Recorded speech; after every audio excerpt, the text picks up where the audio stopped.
Okay, y'all, so I want to share something with you that the Lord has shared with me, and I think this goes really good with Valentine's Day.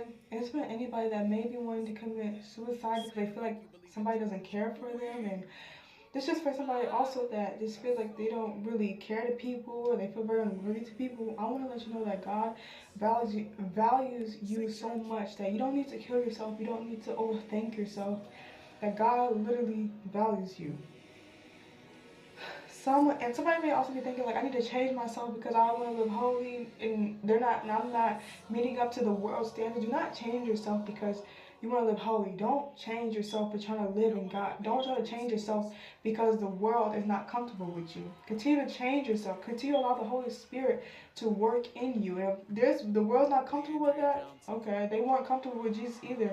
When people were literally in the Bible were trying to live holy, the world wasn't comfortable with that either. We gotta allow God to work in us. I don't know, I just hope that was for somebody, because you maybe feel like you want to change yourself because the world, the people, the unbelievers aren't comfortable with you being holy. Don't change yourself for that. Continue to live holy. Don't need to change yourself. Psalm 139 verse 17 says, "How precious also are thy thoughts unto me, O God. How great is the sum of them."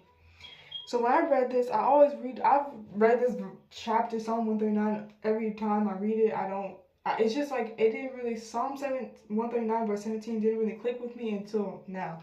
And I want to give you guys a full breakdown of what the Lord spoke to me. And I was going to write this down, but the Lord was just like leading me to show you like screenshots. So just in case if you want to take pictures of it, you can.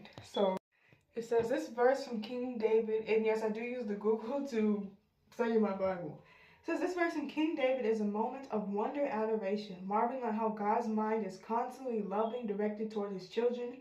It transitions from God's knowledge of all things in verse 1 to 16, we will get to that in a second, to a deeply personal reflection on how much God cares for the individual. And God is leading me to read 1 to 16. So I think this is an easy version, the MSG version. This is Psalm 139, verse 1 to 16. It says, "Lord, you look deeply inside of me, and you know all about me. You know when I sit down, you know when I get up. Even when you are far away, you understand what I'm thinking about. You see me when I go out, and you see me when I stay at home. You know everything I do. Yes, Lord, before I open my mouth to speak, you know what I will say. You are all around me, in front of me, and behind me. You put your hand on me to help me.